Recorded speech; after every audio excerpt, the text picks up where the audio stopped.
Good evening. Thank you, everyone, for coming out tonight to our 10th grade parent night. But if you're in 11th grade, don't worry, we invited you too, so you're not in the wrong place. So tonight we're really going to be talking about, from a high school 10th or 11th grade standpoint, what you can be doing now while in high school to help you with your plans of what you're going to do after high school. So we have a panel tonight to talk about a couple of different topics. We have Mr. Jared Foro, who will be talking about our own National Honor Society and the steps needed to apply. We have Lucas Kellis, who's an admissions counselor from Hudson Valley Community College and deals with all things tech, talking about trade programs there and the job outlook for trades. And we have Katie Zalza, Director of Admissions from Siena College, to talk about what you need to be doing now with your classes, activities, those kinds of things to gain admittance to a four-year college. So I'm going to have Mr. Foro start with National Honor Society. Welcome.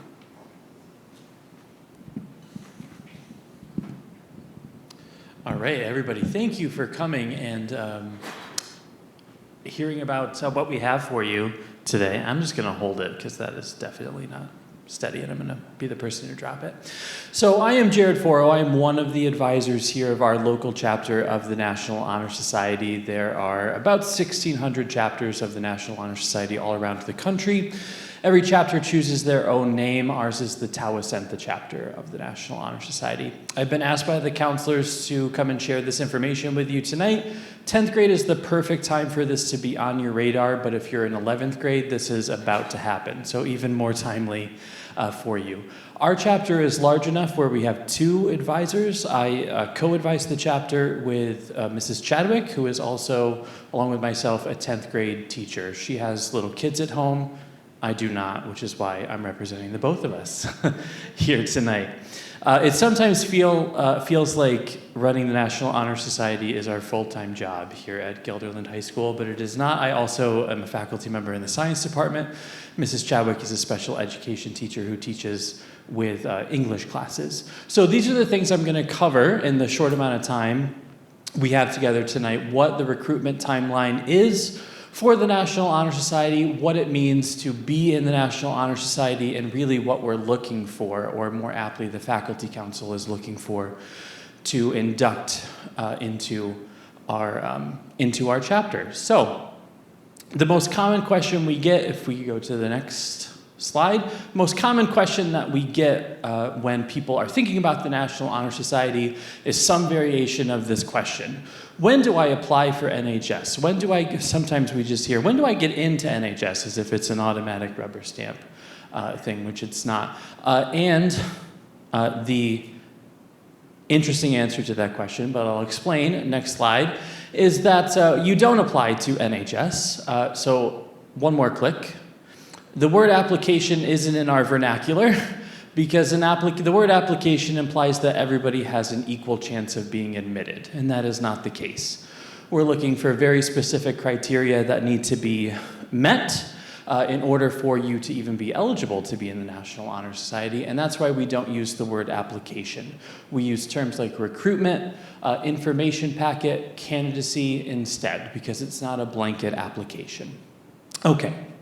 So what are the eligibility requirements to be a candidate for the National Honor Society? You are eligible for membership. The recruitment window opens every January. So in your junior year, the recruitment window will open for candidates who will be eligible for the following school year. If you are a candidate for the National Honor Society, the students get emailed via their school email account. We always do our communication through Guilderland email addresses. We're a large school. We have a lot of candidates every year. Depending on the class year, we have anywhere from 150 to 200 candidates. So although we'd love to go around and individually tell people that they're eligible for the National Honor Society, it's just not realistic. So we do all of our formal notifications through our school email account. In order to be a candidate, you have to have a certain GPA. The only factor that we consider for the National Honor Society candidate list is what is your GPA. Each chapter sets their own threshold for GPA. The national basement is an 85.00. Chapters have the ability to raise that basement as high as they want to. There are some schools that I know of personally on Long Island where the minimum GPA is a 95, not an 85, but a 95.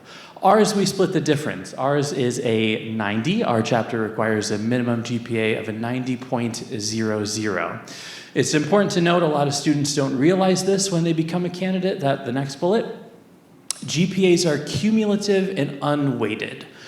They only factor into grades that you have accumulated while you've been in high school, whether that's been here in Guilderland or you attended another high school and then transferred into Guilderland. Your cumulative unweighted GPA from your freshman year of high school, your sophomore year of high school, and the first quarter of your junior year must factor out to be a 90.00. And I think there's one more bullet there. Yeah, rounding is not permitted. A lot of this comes from the national office. All of this comes from the national office. This isn't just Mrs. Chadwick and I saying, this is what we say the rules of our chapter are going to be. This stuff comes from the national office. We can't round GPA. A couple of years ago, I happen to remember we had a student who thought that they were eligible for the National Honor Society. Their cumulative GPA was an 89.96. That student was not eligible for the National Honor Society. Really unfortunate, but the mark has to be somewhere, right? So the GPA does have to be a 90 period, no rounding, even an 89.99 does not account. So in order to continue in the candidacy recruitment process, you've met one criteria if you get notified, because that means your GPA qualifies you. In order to continue in the process, you need to show us a couple other things. If you want to go to the next slide. You need to have engaged in community service over your time in high school. We require our candidates to move forward in the process as long as they have completed at least 20 hours of approved community service since they've been in high school. A lot of students see 20 hours and they go, oh my gosh, that's 20 hours, that's a lot, right? And then we say, hold on a second, you can go back to the summer before you started high school. So as soon as 8th grade was done, that summer, you can start counting community service hours that you did that summer towards your eligibility requirement for the National Honor Society. I have two more things to say about this, is that 20 hours isn't as much as you think, and what does qualifying mean, okay? We do like to see, I say we, the faculty council, I'll get to that in a minute, does like to see that you have more than 20 hours of community service. We have students who are candidates that have over 200 hours of community service. The more hours you have, the better your information packet and thus your candidacy will look, right? 20 hours is the minimum. We also get a lot of questions about what is qualifying and what is not qualifying. There are some really common examples that we see of community service that people think are going to qualify for the National Honor Society, and we don't count it because one or more of our criteria for hours isn't met. A lot of people try to count babysitting, like younger brothers or sisters, as community service. It's great community service to you, the families, but not towards a National Honor Society eligibility. Helping a family member, we get people every year that say, well, I raked up the leaves in my yard. I'm sure your parents loved that, right? Tell them you're welcome, but that doesn't count as community service, right? We had someone a couple years ago say, I cleaned my room for an hour. You're supposed to do that anyway, right? This is also a big one, that third bullet, counselor and training programs, commonly called CIT programs. Those do not count towards 20 hours of qualifying hours for the National Honor Society because it clearly provides a benefit to the student. If you do a counselor and training program and then the goal is to become a counselor, that's a benefit for the person. So we can't count that. Bottom line is any opportunity where compensation was involved doesn't count towards those 20 hours. We frequently have to remind students that compensation doesn't only come in the form of money, right? There are other forms of compensation besides money. So 20 hours, it might seem like a lot to your student, but if you're aware of it ahead of time, and knowing that you can go all the way back to the summer before your freshman year, it's not that daunting. It's very frequently when a student sits down and thinks about it, they say, oh yeah, we have a lot more than 20 hours here. So if you have a GPA of at least a 90 and you've done at least 20 hours of community service, you move forward in the timeline. And if you meet those two things, you complete digital information packet. It's a Google form, essentially, where they have to show the faculty council, and I'm about to explain what the faculty council is. I've used that term a few times. Mrs. Chadwick and myself, we have zero say on who gets into the National Honor Society and who does not get into the National Honor Society.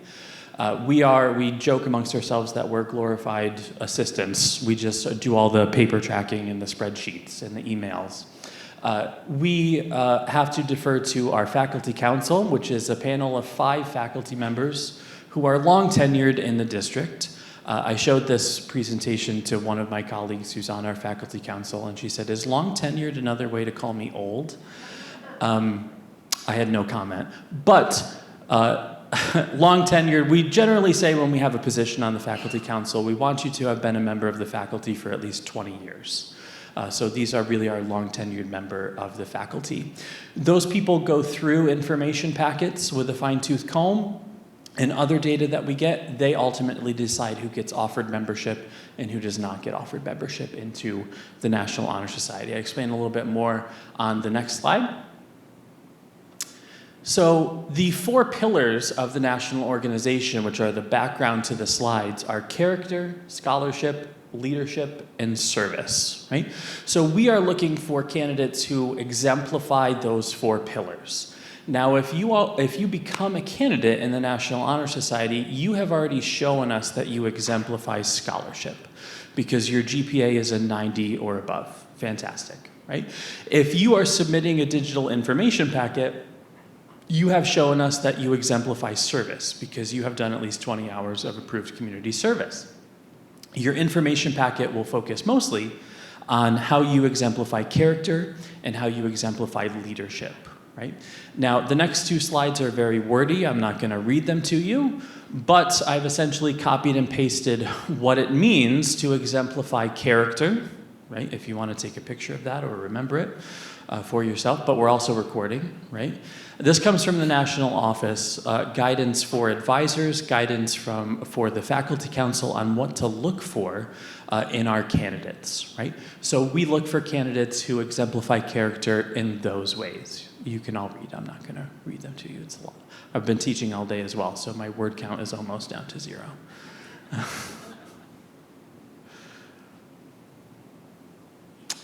And if you want to show them leadership, next, students who demonstrate leadership meet those criteria. You might say, how do we objectively measure students or candidates on these criteria? It's something that, along with the Faculty Council and Mrs. Chadwick and myself, we've worked really hard to try to make that a more objective process rather than a subjective one. We use what is a objective as possible rubric to assess each candidate, right?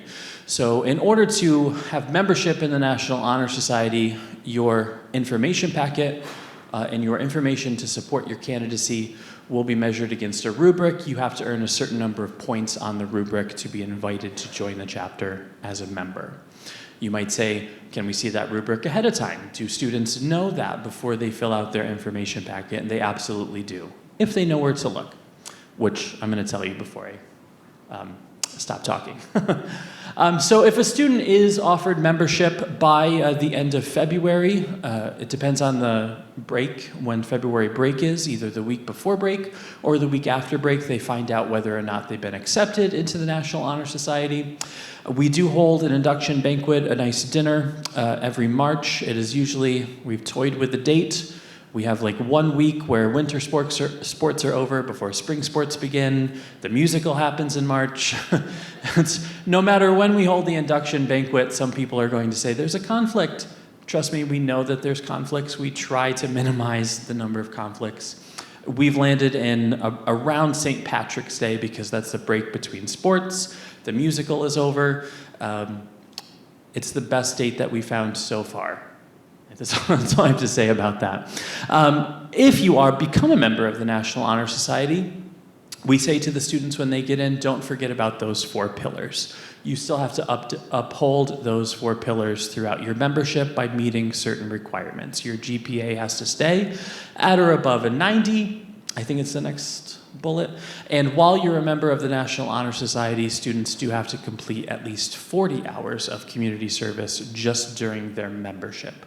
A portion of those 40 hours has to be through an individual service project, which they plan and implement themselves. So part of the information packet is identifying a need that exists in the community, whether that be the school community, whether that be the local community or the regional community that they could potentially fulfill through the completion of an individual service project, right?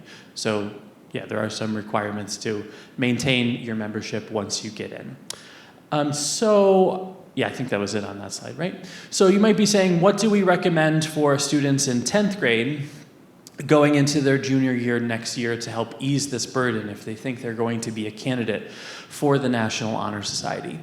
We use a program, it's a software that tracks community service hours and verifies them. It's called X2Vol. Students need an account in order to track their service hours. We can set them up with an account before they're a candidate in order for them to track their community service hours all through high school. So we often find that this is the most time-consuming part of the process, is entering all your community service hours, getting them applied to the right thing, getting them verified. The system sends an email verification to a person who confirms that the hours were completed. And that can be a time-consuming process if it comes out of nowhere, right? So doing that will save a lot of time. Participating in those community service events before you become a candidate, also strongly recommended. We tell people to get involved as much as you can in the summer when school is not going crazy, right? Because when you are in your junior year, you'll be a candidate. If you do become a candidate, it'll be towards the end of the first semester, right? The end of January is when your information packet will be due. That's the end of the first semester, the end of the second marking period. If you're taking a semester class, you might have a final exam. Oh my gosh, there's all this stuff going on, right? So it can be really hectic if you don't plan for it. Also, look out for what we call pay-to-play honor societies. Frequently, when you're a junior, you get unsolicited emails from organizations that call themselves Honor Society, right? If it doesn't have the National Honor Society logo, which you can kind of see what the official logo is behind my text there, that's the official National Honor Society logo. It comes from a company called NASIP, the National Association of Secondary School Principals. It's not this honor society. There are other honor societies that say, hey, you've been nominated to be in our honor society. If you pay us $250, we'll put your name in a book.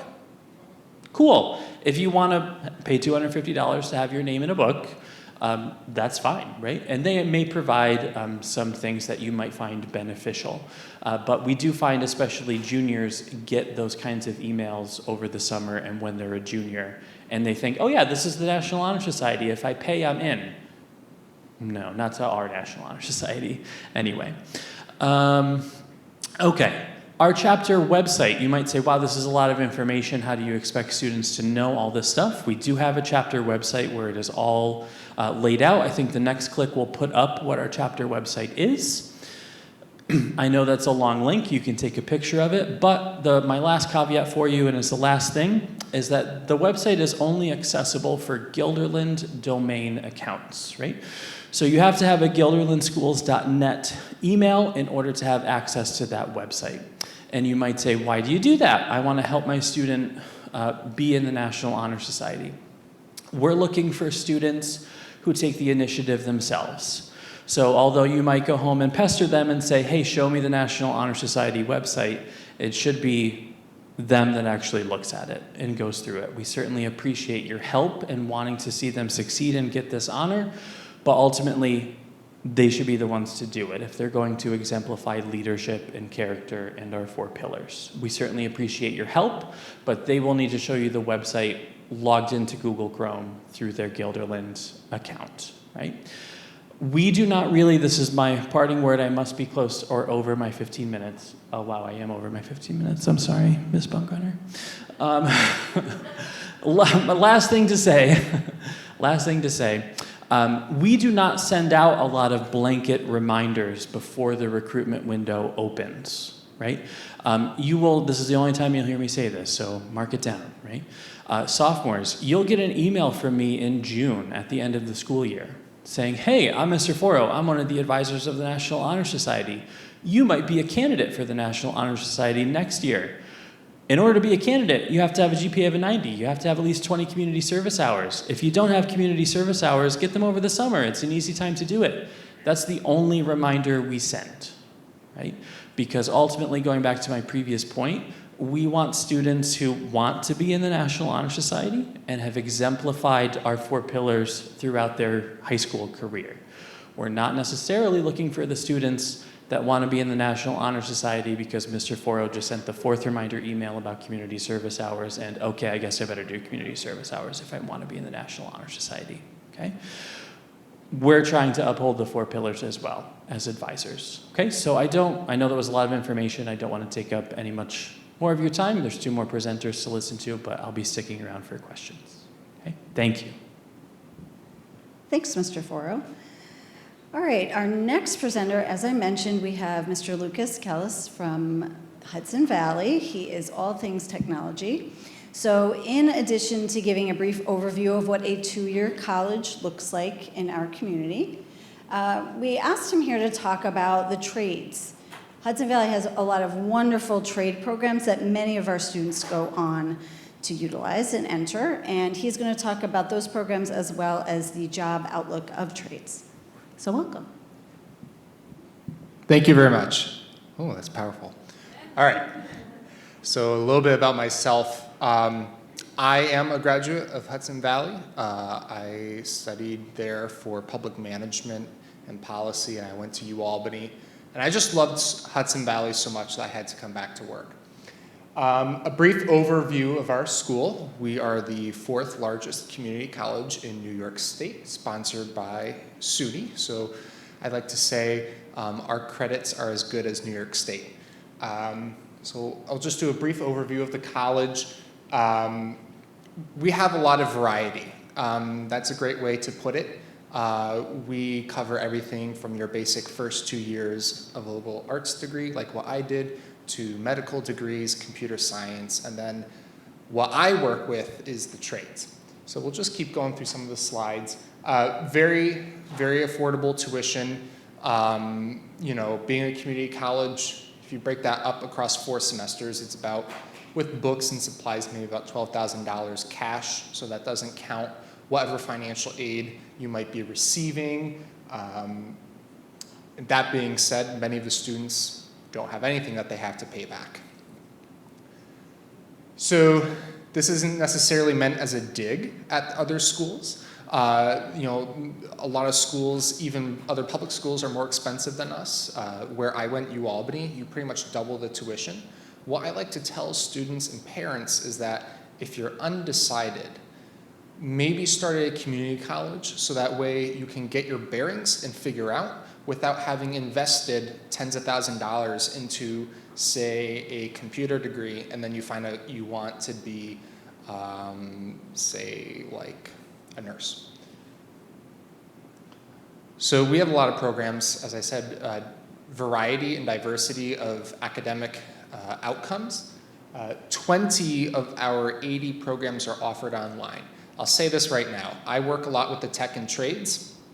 Pretty much none of those are going to be offered online unless you're doing something like an engineering science degree, and I'll talk more about that. Basically, engineering science, computer science are really the only tech programs that you can do online. You might have a couple classes that are available online. Most people still take English composition when they're a computer science or engineering major or biology. But the tech ones, they're really about getting your hands dirty. So those are definitely not online options. So just briefly talk about what we do offer. So business and liberal arts is going to have a list of all of our programs. a lot of these are going to be the programs where you're thinking about transferring to another four-year institution, whether it be places like Siena, places like UAlbany, RPI. It really depends, and pretty much any SUNY school as well. If they want to get a different taste of New York State, maybe they want to go out to Oswego to be a teacher, or they want to do phys ed or exercise science down at Cortland. They've got plenty of options just within the SUNY system. We've got over 100 transfer agreements. So a transfer agreement is what gives you the assurance that those credits are going to pull over. What I like to say, back to the fact that we are a SUNY school, your credits, for the most part, are going to be good. They're pretty much going to follow you wherever you go. When you're transferring, even if a college takes the institution credits, sometimes the next school will determine that, okay, we take Hudson Valley credits, but this one class is kind of not exactly what we do for that class, so they might ask you to take it again, and then they will put that credit as an elective. So you're getting the credit, but it's not fulfilling a particular curriculum requirement. What a transfer agreement is, these schools have evaluated our curriculums and determined equivalency. So not only are they accepting institutional credit, but they are also designating our programs as equivalent. So like our business administration, we have two of them. We have a business administration AAS degree and an AS degree. So that's associate in applied science, then an associate in science. A great example is the associates in science, the AS degree was specifically developed to transfer for SUNY Albany and RPI, because those schools want to see that you've completed calculus before you make it to them. Whereas other schools for business, you certainly are going to be doing calculus, but maybe they don't pre-require it. So we make sure that we have these transfer opportunities based on the destination curriculum. So this is my favorite part. This is where I can talk all day about. With STEM, it actually is very broad. So our biology, chemistry, and physics and computer science department are a lot more oriented towards those transfer opportunities. You know, if you want to be a doctor, get your MD. If you want to be a physical therapist, occupational therapist, anything like that. You're probably going to start with a biology major, so that's going to be a more traditional college pathway. Same with computer science and mathematics. We do have tracks within computer science that can allow you to start working right away. Depending on the company you work for, they might pay you to go back to school while you're already in that entry-level position. So by the time you're getting to that 3 to 5 year mark where you're no longer in an entry level, you've got your 4-year degree as well, and you're a lot more valuable as an employee as opposed to just coming out of that 4-year degree without any job experience on top of it. The two areas where it really is about trades is the Applied Technologies Department and Engineering, Architecture, and Manufacturing. The Engineering, Architecture, and Manufacturing has a little bit of bleed through with STEM, so higher STEM like engineering, science, chemistry, biology, and trades. There's a little bit of a gray area where they meet. I'll talk about the Applied Technologies first. So Applied Technologies are just a different way of saying trades. These are things like automotive, HVAC, electrical construction and maintenance, mechatronics, welding. Welding is a trade, but it's not in the APT department. Am I missing anything? Overhead line worker, clean energy management. So these are still college degrees. They are considered an AOS degree. So the difference between an AOS degree, Associates in Occupational Studies, versus a regular associate's degree, these programs do not have curriculums that include things like general psychology, English composition 1, world history, nutrition. These programs in the Applied Technologies Department have Applied Tech Math 1 and Applied Tech Math 2. Other than that, this is all job-specific training. Now, a great way to, say, delineate what our applied technology degrees are versus something your child might do in BOCES, is first, the number of hours spent doing the work, and secondly, is the amount of theory that they get.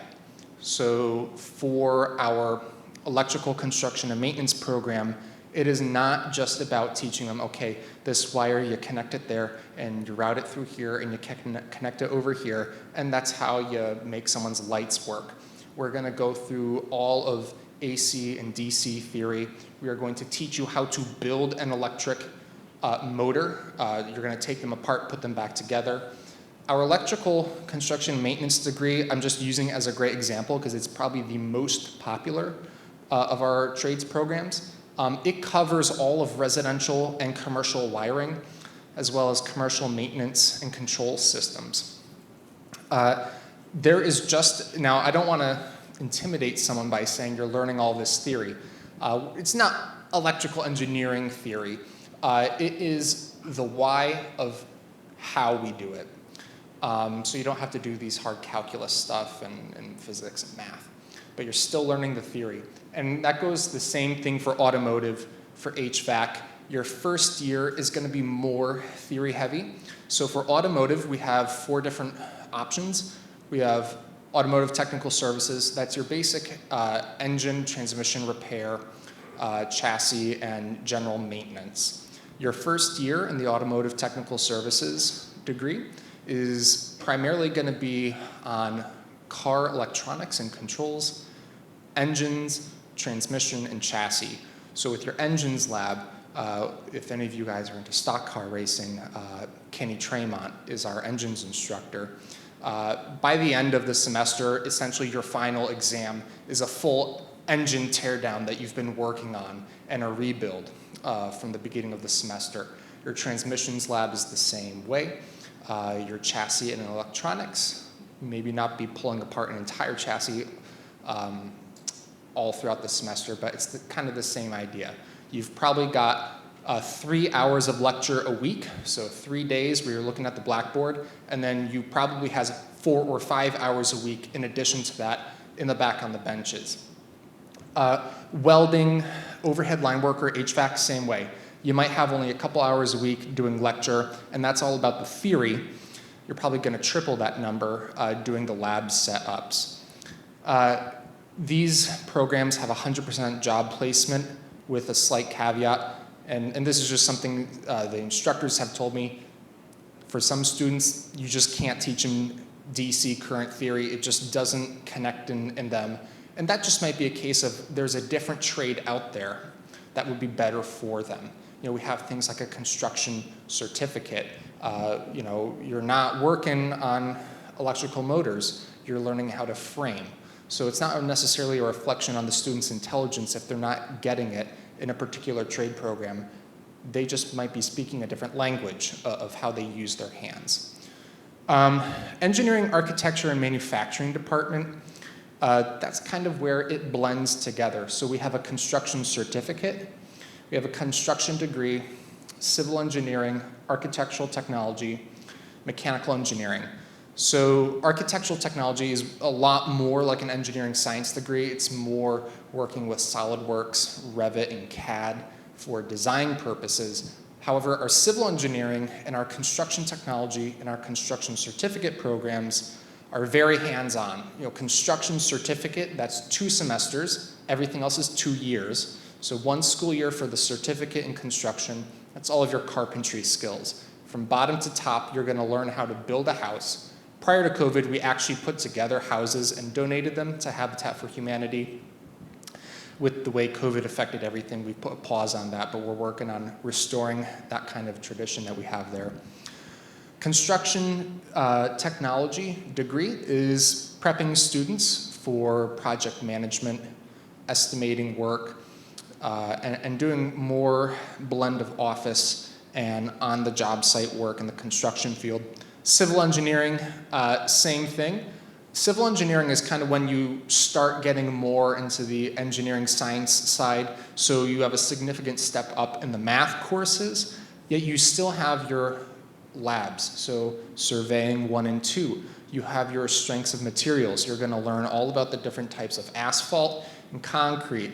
You'd never believe how excited these students get mixing concrete. All of our door stops in the building are made by the students, and then they crush them in the hydraulic press. Again, with all these programs, it's pretty much 100% job placement. They like to say, as long as you are showing up, you're putting in the effort, and you're understanding the material, you will have multiple job offers for these programs. I grew up watching a lot of Dirty Jobs by Mike Rowe. And if any of you guys are familiar with that show, and if you still follow what he does, he talks about the skills gap a lot. Most of the people who are working in things like HVAC, plumbing, iron workers, carpenters, they are older than 55. Over 50% are older than 55. I'm not going to say that number is maybe a greater percentage, but I'm confident of that, of the 50% mark. They're going to be retiring very soon. So for the students, and the parents might know this, but for the students, if you haven't taken economics yet, I'll give you a quick economics lesson. Supply, that's the stuff available for you guys to buy. You know, when there's a shortage, there's not enough supply. Demand is how many people want that product, right? There's a hot new iPhone that just came out. There's a lot of demand, a lot of people want it, but maybe there's not enough phones to go around. When supply is low and demand is high, your price goes up. Now, that's quick economics. You'll never have to do that when you're learning a trade. But what that means is supply is the amount of people out there doing these jobs. Your carpenters, your plumbers, your electricians, your welders. Supply is low right now, and it's going to keep getting lower. Demand is people who need these jobs done. You will never stop needing people to frame houses. Houses break down. They often need to be condemned and be rebuilt. People need decks being rebuilt. That's wood out in the rain. People's plumbing gets rusty. It breaks down over time. Welding, whenever there's a large industrial project, you're going to need iron workers who builds all of the bridges. Right now, they're trying to construct a bunch of 1,200-foot tall wind turbines off the Long Island Sound. They're most likely going to get built up here. I haven't had confirmation that the Port of Albany got that contract, but who are they going to need to put everything together? Welders. So our welding program covers stick welding, which is what you're going to use on most of those large industrial projects. Capital Region is expecting 300 to 500 job openings in their growth in the next 5 years, just from that project. If you do one of these programs, you will always be needed. You will probably be turning away work. That being said, what attracts a lot of people to these programs is you don't gotta sit in a classroom and do your English and your history and your psychology all the time.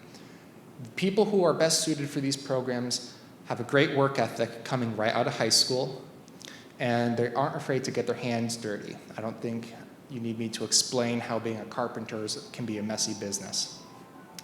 These programs have generally low entrance requirements as far as grades. So I can tell you, across the board, for everything in that applied technologies department, we look for 1 unit of core high school math. So those are things like Algebra 1 geometry, Algebra 2, or pre-calc. As long as you have one of those core math classes with a 70, your student is good to go. Just make sure they have their overall GPA also at a 70. That's the only entrance requirement. We try to make it accessible. You're not going to be doing trigonometry as a welder. These programs, depending on which one, this is what is really important. The grades aren't super steep for what we require, but you need to apply for these programs sooner rather than later. The electrical construction and maintenance program, I'm going to just keep on harping about it. That one and the overhead line worker program. Every year, I probably have 100 people on a waiting list for that program. We have about 96 seats for our day program, which is 2 years. We have about 30 seats for an evening program that actually takes you 4 years. I am the gentleman who operates that wait list, and I do all of the admissions for these programs. What I can tell you right now is I have 160 applications for fall 2024, and I have 96 seats. when your student is a junior in, say, the springtime or summer, they should apply for after their senior year. Right now, the first people on my wait list for the electrical construction and maintenance program who are guaranteed a seat right now applied this time last year, middle of December.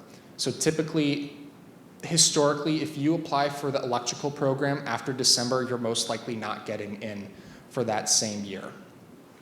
Welding fills up, but not as quickly. Probably by the beginning of summer that all those seats will be filled. HVAC probably by the end of spring. It depends how the wind blows. About 5-10 years ago, the construction certificate program was always full. Most of the other programs, they don't fill up. For some reason, everyone wants to be an electrician for the past 4 or 5 years we've seen at our school. These departments, they conduct their own job fairs. So we had a job fair for the whole STEM college. We had about 70 employers. There were probably 3 employers to a student. Range of salaries might depend on what particular trade you're going for, but realistically, your child graduating from an applied technologies or trades degree as a 20-year-old, say they get in at 18, can be expecting upwards of $50,000 a year at the low end. And we get some students maybe are working, I just heard from a student who graduated ECM, works for Amtrak. He got like a $15,000 sign-on bonus, and he started at $66 a year. So that's more on the higher end. But for a 20-year-old coming out and making $50 a year, you're ahead of the curve. And it goes up from there. That's your starting range. And it's going to vary. Bigger companies might throw you different packages than smaller companies, but then again, you might have more responsibility at a smaller company. I think I did a pretty good job at covering all that. Well, thank you. I can talk about it all night. I love doing this. I work with the departments, so if you want to set up a time to take a look at the facilities, I always say that seeing is believing for these programs. So once I get a student who's actually watching the students in the welding program at their benches, it kind of clicks and they realize what they're getting into. So I won't take up too much more of that time. Yeah. And I have materials. I've got my card if you want it. And we will have room for questions at the end also, definitely. All right, so we're going on to Katie Salzo, who will be talking about what you can be doing now as a 10th grader and or 11th grader with your coursework, your activities, your community service, your classes, what you can do now to prepare for college. And we have an actual activity, which I'm really excited about. That's right. Thank you so much. All right, so as mentioned, I'm Katie. I'm the Director of Admissions at Siena, proud Siena College graduate. I've been at the college over 20 years now, and my favorite thing to do ever is to come out to schools and talk to you. Students, how are you feeling about talking about college process right now? What are some adjectives? How are we feeling? I'm not shy, so you can't be shy. Tell me. I feel old. You're young, kiddo. Enjoy it. Enjoy it. How else are you feeling? A little stressed? A little overwhelmed, maybe a little anxious, but you should be super, super excited. So what I thought we would do is put you in the shoes of me, of an admissions counselor, and have you understand the elements of the application and how you as sophomores, and if there's any juniors out there, how you can make decisions that are gonna help make you the most competitive applicant. So I need 7 volunteers. Students, 7 of you, come on up, don't be shy, we're gonna have fun. Come on up. All right, I got 3. Come on up. Keep coming, don't be scared, I promise. Don't be nervous. Keep coming up. All right, here we go. We got this. Oh, nice shirt, hon. You look great in that green and gold. All right, here we go. Hi. One more. All right, you want to stay up and still join us? You can. Come on, come hang out with your friends. So what do we have here? We have 7 elements of the application. I'll quickly define them, and I'm gonna move fast because I know time is of the essence. So transcript, we all know what the transcript is. SAT, ACT, oh, look at that, team, I love it. SAT, ACT scores, got it. Teacher recommendation, school counselor letter recommendation, done. Essay, college essay, sold. Interest, what we mean by that, and if you guys want to come out from behind, you can. What we mean by interest isn't what you want to major in. It's raising your hand and saying, I'm interested in your school. It's visiting, it's getting to know the admissions counselors. That's interest. And then extracurricular activities. So all right, my 8 students, you're gonna work together. I'm gonna give you 30 seconds, so we're gonna move fast. I want you to put in order of importance these 7 elements of the application. So most important is gonna be over in the left by, what's your name, hon? Maddie, hi Maddie. 2, least important, and your name? Isabella. So most important to least important, we're gonna put in order these elements of the application. Go. We're gonna phone family and friends next soon, okay? Don't worry, you're on standby.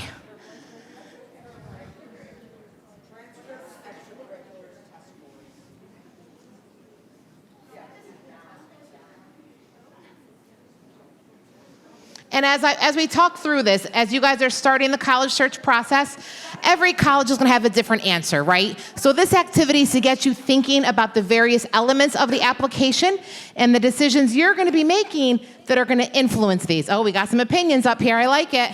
10 seconds, 10, 9, 8, 7, 6, 5, you guys are doing great. 4, 3, 2, I'm gonna call it. All right, phoning family and friends. Any changes you want to make out there? Interest, we want more important? All right, interest, tell her when to stop. Keep going, hon. Keep going. Oh, someone said stop. You want her right there in the middle? One more right there. You're going to duck right in there. Good job. Any other changes we want to make? Essay number 1. Who said that? Bam, I like it. All right, essay, move on up, number 1. And again, there is no right or wrong answer, right? This is just to get you understanding. Any other changes? We good? All right, so let's jump in. So, Maddie, transcript. I'm gonna have you go first. Hop up top. So, why do you think I just put, and this is for Lucas too, at Hudson Valley, why do we think transcript is and I feel confident, my colleagues all throughout the country, the transcript would be the most important element of the application? Tell me. And I'm casual, so just yell out. We need to know you're graduating, you're right. So what does this transcript tell me? It tells the grades, someone said the grades, it tells the classes, and don't even worry about my slides, I'm just gonna chat here, my friend. It tells the grades, it tells your courses. So right now, you're sitting there as sophomores and there may be some juniors. What can you do when you meet with your friends here, these amazing school counselors that you have? Junior and senior year, love me and hug me when I say this, take a math. Yes, we love math. Take a science, woohoo, we're cooking now. It's just gonna make you that much more competitive in the application process. So the classes you take matter. So as you meet with the school counselors, and not everyone needs to take a math, and not everyone has to take a science all 4 years, I'm just saying that on average, you wanna make sure you have the most competitive transcript possible. For some of you that may include honors, could include AP, but it may not. I accept tons of students who don't have honors and APs. I'm just looking for students who perform well. So as sophomores, continue to challenge yourself. Take those good, strong academic classes, math, English, science, history, and ideally 3 years of a foreign language. How do we feel about that? Nailed it? All right. Next. So again, this is different for every school. So as you start to visit colleges, you're gonna get to know them and you're gonna start to ask them these questions, and their answers are gonna help you understand what they look for in an application. SAT, ACT. I'm gonna keep you down here. We have to find silver linings in life, right? And the silver lining of the pandemic are the hundreds and hundreds of colleges that went test optional. Now, there are some schools that are now starting to require them again. So as you do your college search and process, you're gonna wanna find out if SATs and ACTs are required. As sophomores, I think it's really smart to take a PSAT. Just take a PSAT, give it a shot, see how you do. Hop online, take a free practice SAT, take a free practice ACT, just to get a feel for the various types of questions that they ask. A college like Siena, we're test optional. So you're the very last thing, because SAT score doesn't matter. Sorry, I hug. SAT score doesn't matter to me. Sorry. SAT score doesn't matter to me. What matters to me is everything else. But there are some schools out there, maybe some of those more competitive schools, those names that we're all aware of, that do require test scores. So for those schools, this may be first, because that's one big piece that they're looking for in the application process. So again, the questions as you visit are going to help notify what schools are looking for. Next, we have essay. Essay is great. I love the essay. Would I put it second? Probably not, but I'm going to keep it up there because I do think it's important. Why do we think the essay is so important in an application? Please. It shows creativity, and I agree, it's important. What else does it show? Personality, who said that? Did you say that? Good job, yeah. It's a piece about you, right? And an essay is unique to every single applicant. So I've never read the same essay twice. And I've read thousands of essays. So right now as sophomores, what can you be doing to help with the essay? It's far away from here now, yes, I get that. But it's never too early to just start a list of what you could possibly write about. So we all have our phones on us, right? I bet you they're in your pockets. Start a new note page. Mom, dad, family members, start a new notes page in your phone. And as you go through the next year and a half, and you go on cool trips, you read cool books, you watch a movie, you meet someone new and they taught you a fun lesson, keep track of all of that on this notes page. And by the time your summer of going into senior year, I bet you're gonna have a really cool starting spot of some various essay topics you could write about. So just start the little list now and take notes. All right, extracurricular activities. So why are they important? And we talked about it with the National Honor Society a little bit, right? It shows the whole student. Colleges want to admit students who are academically gonna thrive, but socially gonna thrive. So we're looking for students that are well-rounded. Quality, not quantity. So don't join a million clubs because you think that's what we wanna see.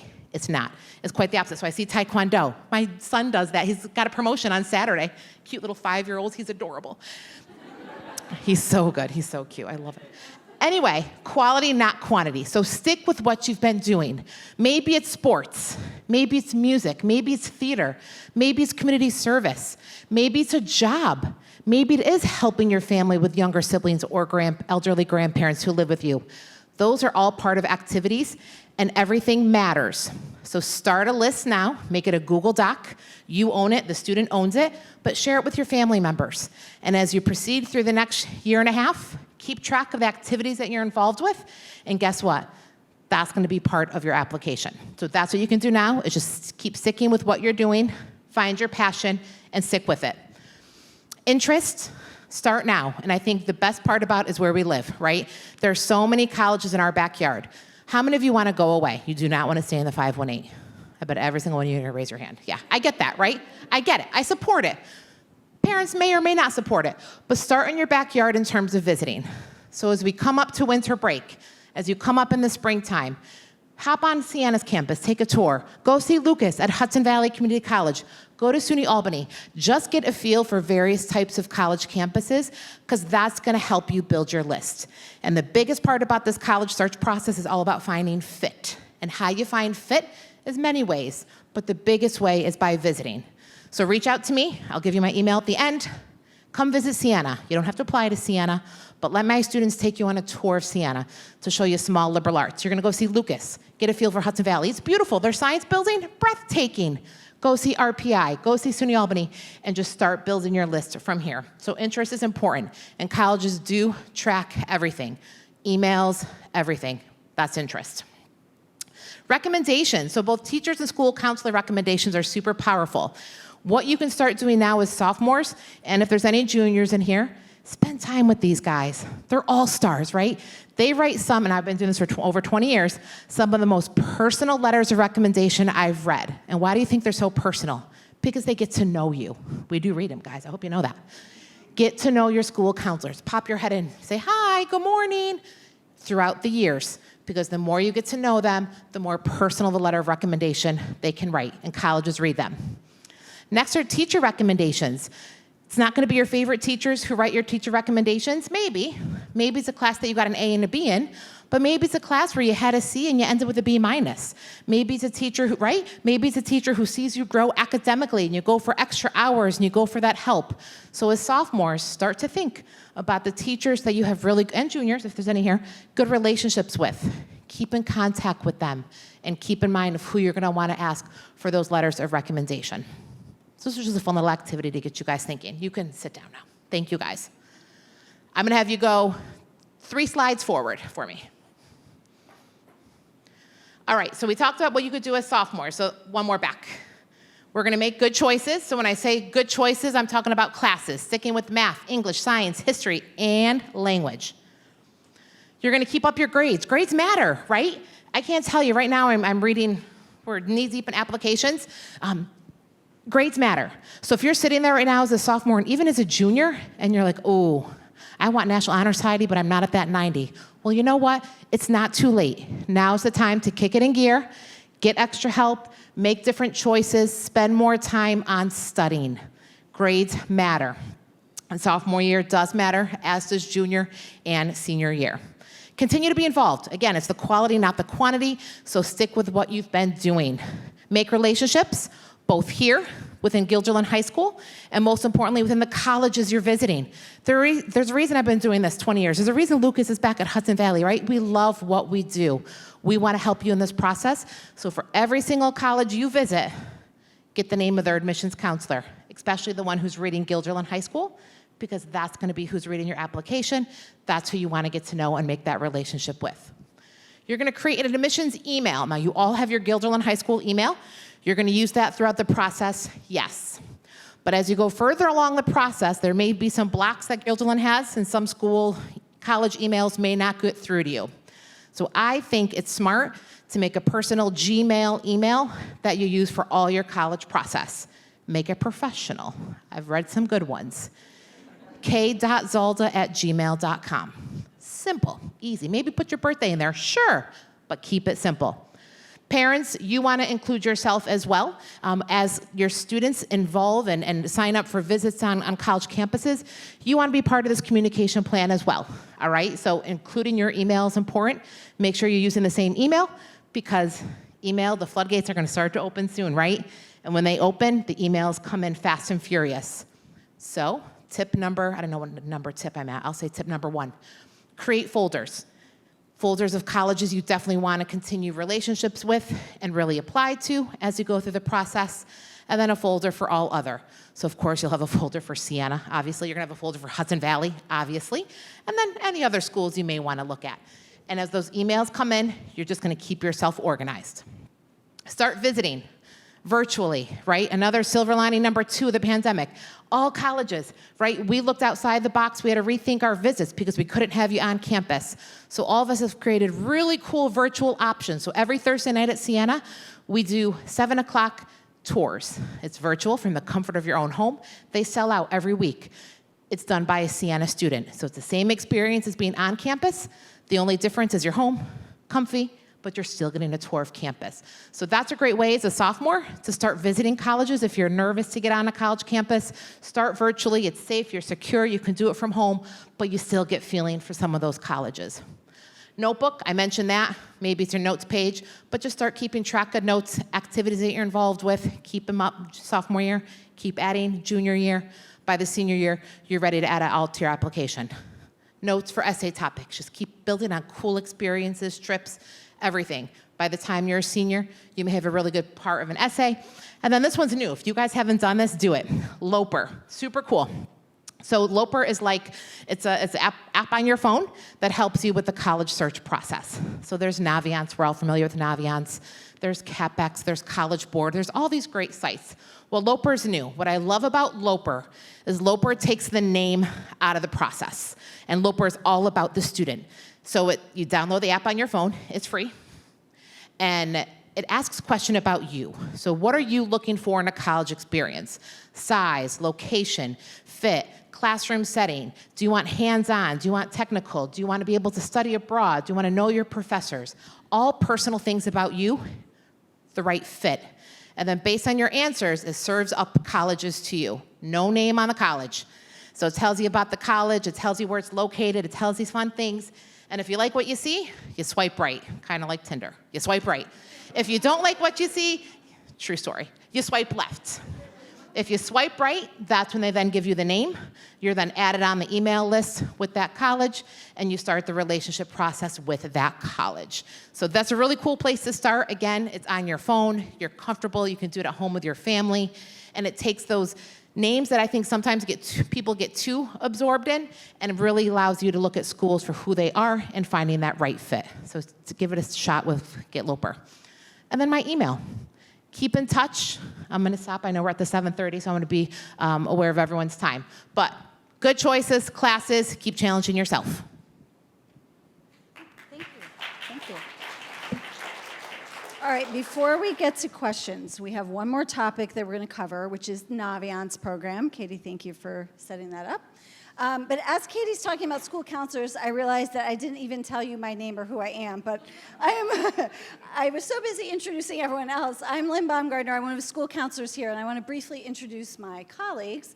Over here we have Ms. Candace Galarno, school counselor, Karen Murphy, Ashley Kaplan, and back there, thankfully handling all the technology, Mr. Ryan Nolan. So we have been working with students with the Naviance program since we start in freshman year. So all 10th and 11th grade students in this room Naviance should sound familiar. Last year in 9th grade classes, we went in twice to introduce the program. We learned how to create a resume. We did a career interest inventory in the fall. We did a skills assessment in the spring. And just last week, we went into every single 10th grade English class and did Naviance again, where we updated a resume and we did a strengths exploration activity. So this is something that students can use all throughout high school. It is our college and career tool that we use in our office. Currently, seniors are using it as part of the application process.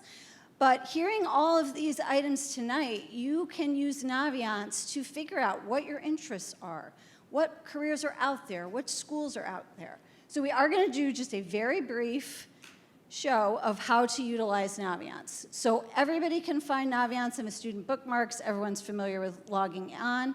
Up at the top, there are all the categories. So last week when we went into classrooms, we had students go under the Mr. Nolan is showing everyone how to get to it from the student bookmarks. Excellent. So up at the top, we started with self-discovery. And as you can see, there are a ton of different assessments that students can take more than once, with the exception of the Strength Explorer that we just did with 10th graders last week. You can take any of these assessments more than once to learn what career might interest me, what are my skills, and these might change. So we do recommend that students do this more than once. And sometimes I've had students do it their senior year, like, oh, I'm looking at colleges, I'm second guessing myself. Take the career interest profiler again. Why not? It could tell you something different. We also worked with students in the About Me section. Over on the right, your students will have their initials in blue. When you click on that, the second one down is the resume. So most students, actually, we were impressed when we said, what do you use a resume for? People said, for jobs, for colleges, for scholarships. Students, you may use those resumes for many things. So this is a way to create a professional resume. It also keeps track of all of your activities throughout high school. I can't tell you how many times kids come to us as seniors and say, what award did I win in the 9th grade? Or do you remember what club I joined in 10th grade?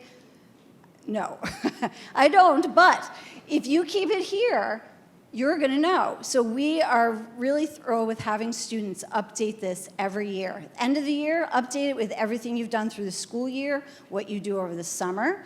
If you want to be eligible for National Honor Society, this is a great way to see, what am I doing? Do I have enough to do that? Are colleges going to be impressed by my activities? Sometimes students are like, ooh, I don't have anything, but maybe that's a sign, maybe I should be doing something. Under that section, we also will eventually put transcripts there for students to see. Test scores might be listed. Then up at the top under colleges, when you're starting to think about colleges, where might I want to go? There is a college search here as well. that you can utilize very much like the one Katie described, where you can put in a bunch of parameters like location, size, major, and you can do a search, and you can change the parameters each time. When we meet with juniors in February, where does everyone put their colleges? What location? They all pick Florida because that's where they want to go. By senior year, it's a little different. They're heading back up north, but this is a great way to kind of see what's out there. Some kids, I had a student last week that did it state by state just to see, because it was too overwhelming otherwise. That's great. Parents, you can do this too. It's wonderful to do together to kind of find some colleges to visit. And as you can see, you can make a list, you can save it, you can print it out, and you'll have that. Then you can do another search. And then once it gives you a list of colleges, you can click on any college. You might say, woo, Siena College, what's that all about? Very good. So you can click on it. You can find statistics. We love going to the admissions bar because it can tell you all of the deadlines when you're applying to school. It can tell you our favorite part. Look at all those Siena applicants. So this gives data from Guilderland High School. It doesn't share students' names, but you can click on every check in there, and it's by test scores and GPA, and you can say which students got accepted and which students didn't. So that can kind of say, hey, my profile is very similar to that student. It is a very useful tool. Again, every college is different. Every year it depends on how many people apply.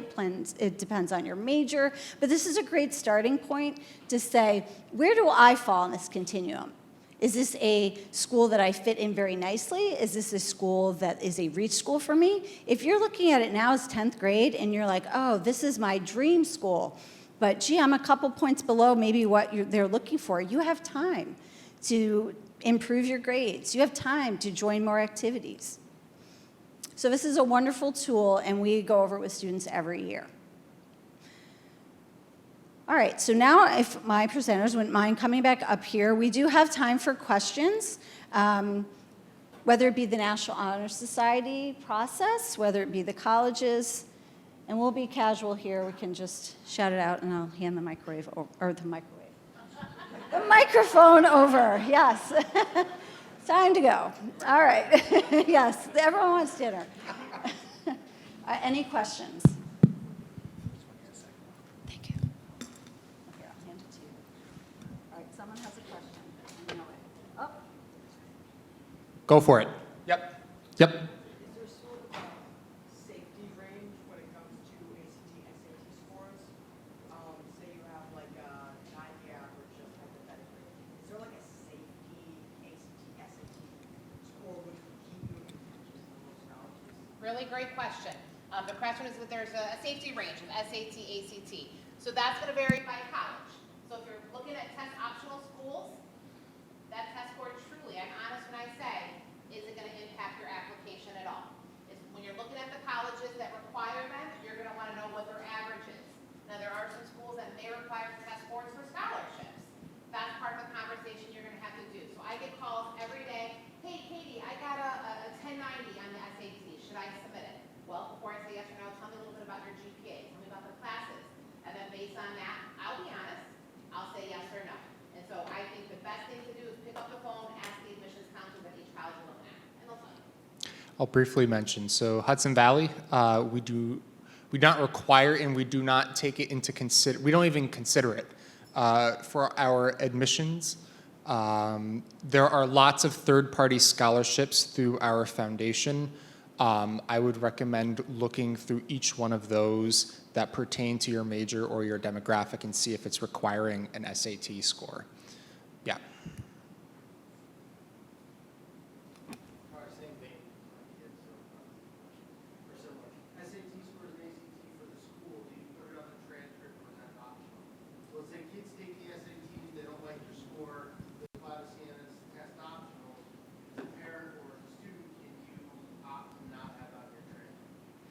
so the easy answer is that we do not, as a school, include any test scores on your transcript. So if a student is applying, many times a student might be applying to some schools that are test optional and some schools that require it. So then it's up to you as the student to go into ACT or SAT and have your score sent to the college. AP score is the same. So no test, the only testing scores that are listed on the transcript are the Regents exam scores that you take here at the school. I just had a question about when people apply to the college, about the Common College app. Not that familiar with what it is, but I have students, I'm a career counselor myself. I have students who have done this Common App. What is that exactly? It's amazing, right? So the Common App, parents, totally different when we apply to colleges. The Common Application is one application. Over 1,000 colleges are part of this application. So it allows the students to fill out one application. You can apply to up to 20 colleges using the Common App. Now, if you look, Sienna's on it. All of our colleges in the backyard are all throughout the country. There's some international colleges part of the Common App. So you fill out one application. You check off what colleges you want to apply to, up to 20. 20 is way too many. That magic number, in my opinion, is 7, 8 colleges would be the number that you're looking to apply to when you're a senior. But then as you check off who you're going to apply to, that information is then sent electronically to the colleges. So your counselors upload letters of recommendations and transcripts, and then everything is sent to us. Gone is the days of whiteout, envelopes with stamps. Those days are gone.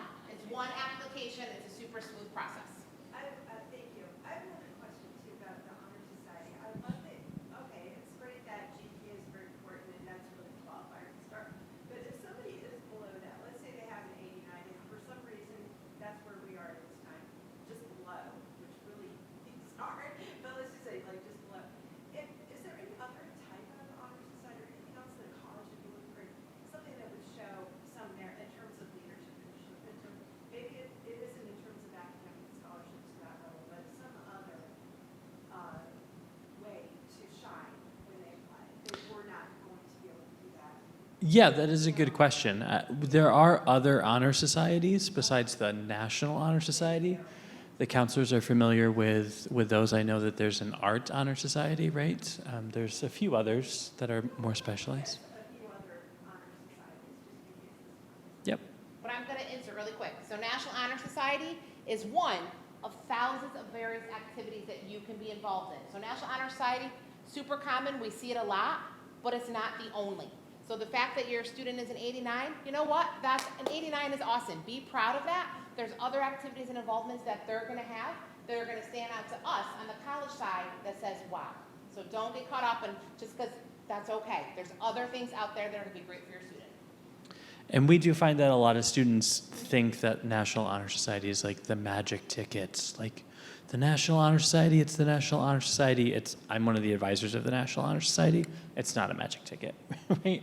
It's not, but we see it a lot, but there's so much opposite we see as A lot. well. So don't We do. get that. Yeah.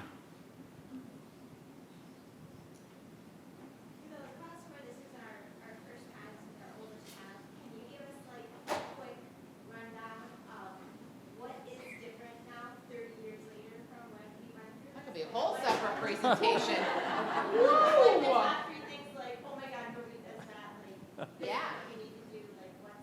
Yeah. For me, it was just 15 years ago, and this is completely different from 2006. Like, Yeah. whoa, wish I had Naviance. So there's a lot of changes. I think the biggest change is technology, right? And so much of this process to start is going to be done online. It's going to be done virtually. Remember, the heart of finding the right fit is visiting, so you still got to do that personal connection and get to know the admissions counselors that are doing it. Positive part about technology is that common application, that one application that makes the process super easy.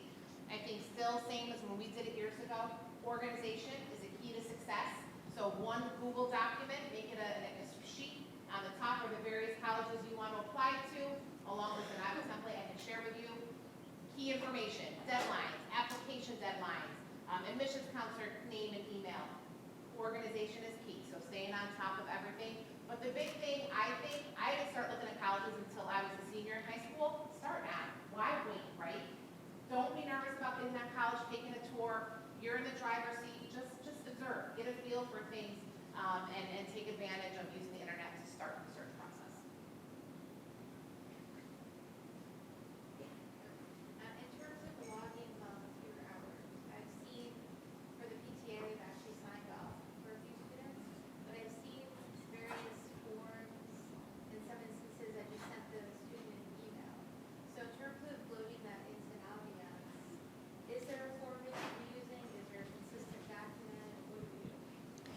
So community service is actually not logged into Naviance, so the National Honor Society process is separate. What you might be talking about is that many students want to keep track of their community service hours for scholarships, for their college application. We do have a community service designation at graduation that if you do, let's see, everyone in this room is 200 hours. Before graduating, you get that designation at graduation. That is a yellow form that we have in our office that students can use to keep track, and many various organizations will sign off on that sheet. So that's for that or for your personal use, but I'm going to let Mr. Foro talk about the specific. Yeah, just to add on to what Ms. Baumgartner said, X2Vol, one of the great features of that is if you are in the National Honor Society, you get a service transcript as part of that service. And that's a lifetime service, so you can log in 20 years from now, presumably, and get your service transcript there. So right now, we're just using X2Vol for the National Honor Society. Maybe in the future, we'll use it for everything. It's great. And there's a mobile app. I could work for them, right? It's great, but...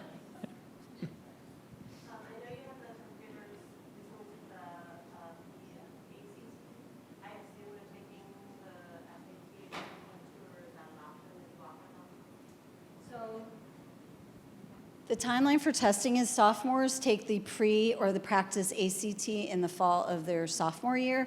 Juniors take the PSAT, the practice SAT, in the fall of their junior year. And then students are encouraged to take the SAT and the ACT the spring of their junior year. And for junior parents, we will be having those individual conferences in the February-March timeline of the junior year to go over that entire process. But students don't take those tests for real. It is recommended until spring of their junior year. Yep.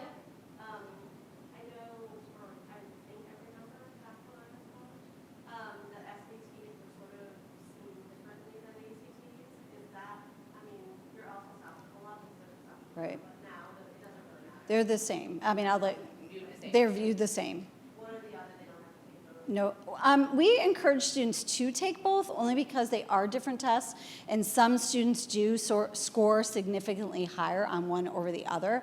But once you take them both, you might discover I did much better and I felt much more comfortable on the ACT. So then take the time, prepare for that one, take it again. It's not that you have to take both of them twice, but it's a good baseline to take both just to see how you do. Just a quick question.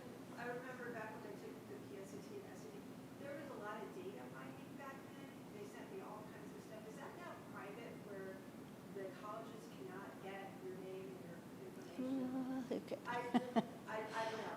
No, so that's when the floodgates open, right? Yep. So I mentioned, Plugs them into everything. yeah, so, Thank you. At least we know. yeah, but it's changing how we can buy names and how we can reach out to people. So that's going to be changing as we speak. It's starting to change. But that's how we get to know you, right? How else, I mean, we need to be able to get in front of you. So through marketing and things like that, but by taking those tests and if students choose certain majors or score certain scores, that's how colleges will begin communicating So with you. it's also a sales thing, you know, like into It's not sales, it's informing you of our colleges. Wait. I just have a quick comment.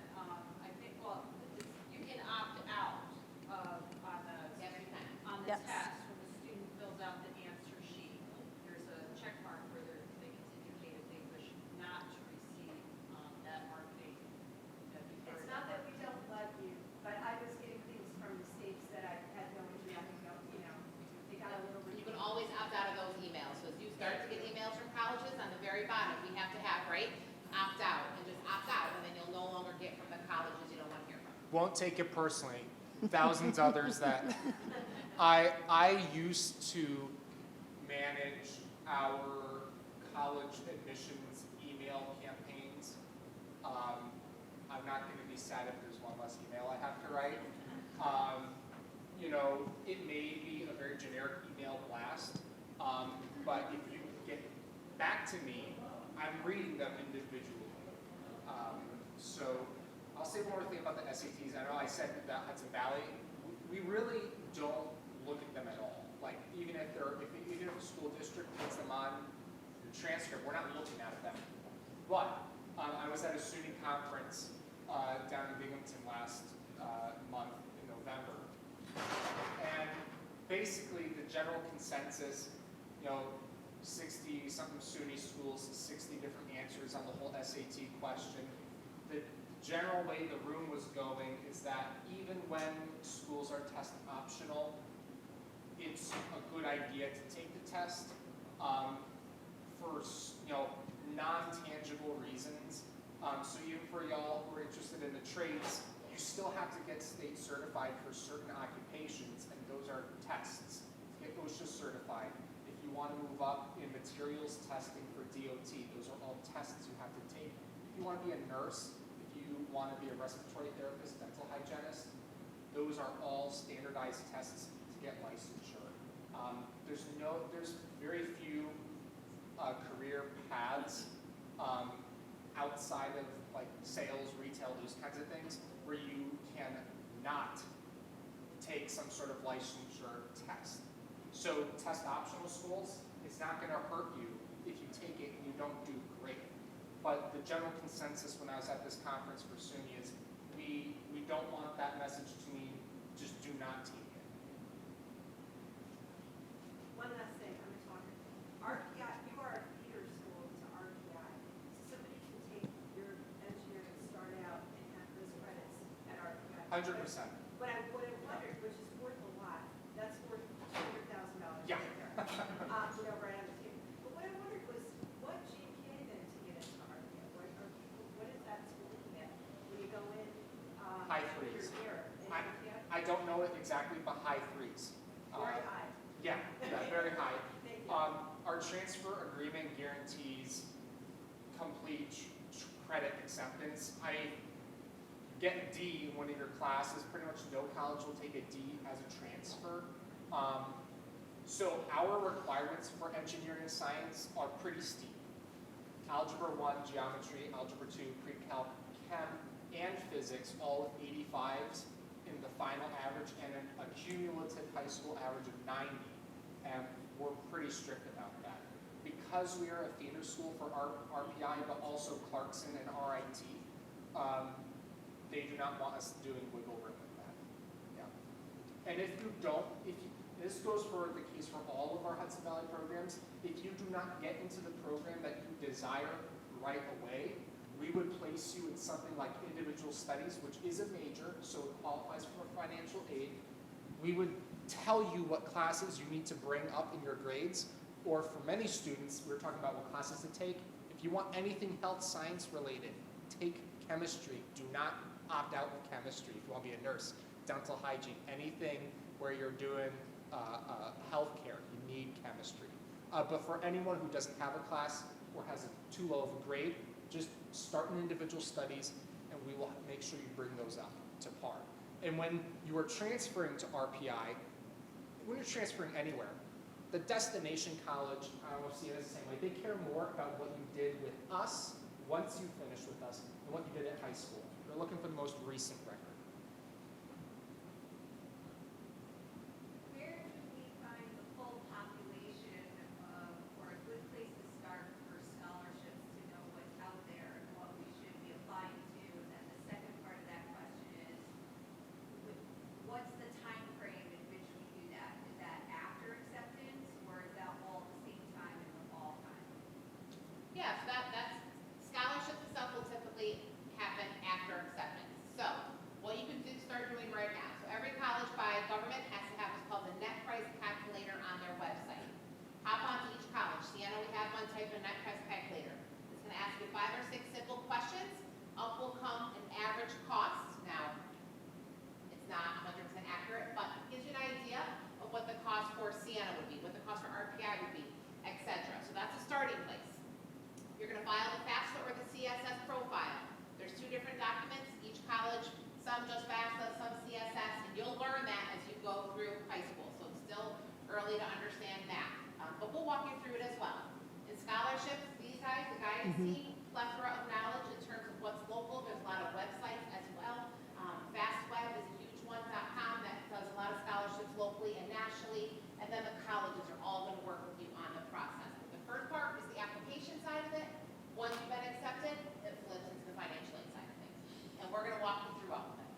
And it's a good idea. It's never too soon to start looking into what scholarships are out there. So there are many different ways you can look for local scholarships. We have a lot in our office that we keep there, but on our counseling page, we list scholarships that are due each month. Some may be local, some may be regional, some may be national. It's a good place to start just to see what's out there. You may not qualify for all of them.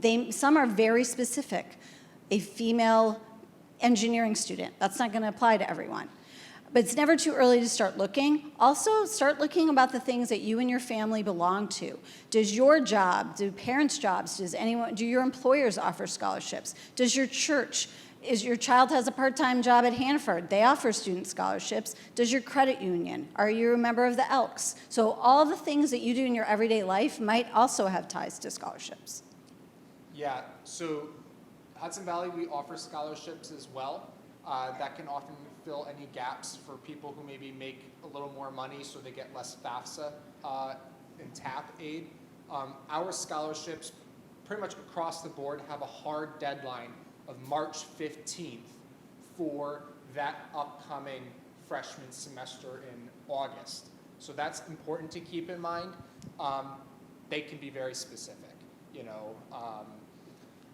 Especially if you're interested in a trades program. I mean, for your electrical program, you're going to have about $2,000 of tools that you have to buy. Now, that's if you go with the most expensive brand, but you're buying a full toolkit. Same for automotive and construction and for HVAC. So, and there are scholarships for those programs pretty much because they know that the price of tools can be expensive. And if you're doing a trade program, you actually might get scouted for a company, especially in manufacturing. They're really desperate. Waterville Arsenal, you can get a federal contracting job with them, machining. They will pay for your tuition and your tools to go there at night as an employee there. Yeah, I would keep an eye on scholarships sooner rather than later. March 15th, very hard deadline. I wanted to share too, the FAFSA that you would fill out. Yes. That would be by February or March the year before. So your junior year, you would want to fill that out. Or, I'm sorry. No. No. Your senior year, you want to fill that out for the following year. It goes with your tax. Using the taxes for founding. Yeah, it goes with your taxes, so. And also the Higher Education Corporation Act, that goes to Excelsior and the TAP. That's a New York State TAP, that's for in-state, the LSU in-state. But the FAFSA is for anywhere in the country, which can pay up to, I think, I've seen it up to $12,000. And the TAP can go up to $6,000 or $7,000. So those are, those are online. Yep. And again, that's the February before the college year starts. Raise your hand. I know the 10th graders just had the opportunity to take free ACT a few weeks ago. Do they have the opportunity to take the SAT? Yes, in the fall of junior year. Oh, not in 10th grade. Not in 10th grade. So the pre-ACT is specifically designed for sophomores in the fall of their sophomore year. The PSAT is specifically designed for juniors. That common college application, do you still have to pay for every school? Or is it Most one? colleges have a fee, but tip number 2, ask colleges for a fee waiver. The worst they say is no. So when you go on and you add your colleges, you'll have to pay the fee. We waive the fee, but ask every college if they waive the fee. Hudson Valley is free. Yeah, free application. So don't, if you get like 5, some school, I know SUNY does an initiative where you can get 5 free slots on Common App. Don't use one of those free slots on Hudson Valley, it's already free. Good tip. Very Yeah. good tip. Two other things. Shout out to Sienna for their scholarships. They give good scholarships. They Thanks. have had 4 students go through you. There's only been 3,000 left, and I'm with the state. We were able to finish that off. You guys did a great job. They're all working in great, great careers. I love Sienna a lot. I love Hudson Valley too, but we don't have to worry about that. Yeah, it's a lot easier to not have to need Yeah. as much. Yeah. Well, I want to thank all of my presenters for coming. They answered some wonderful questions, gave good information. And thank you so much for coming out tonight. Please see your school counselor if you have any questions. Good night.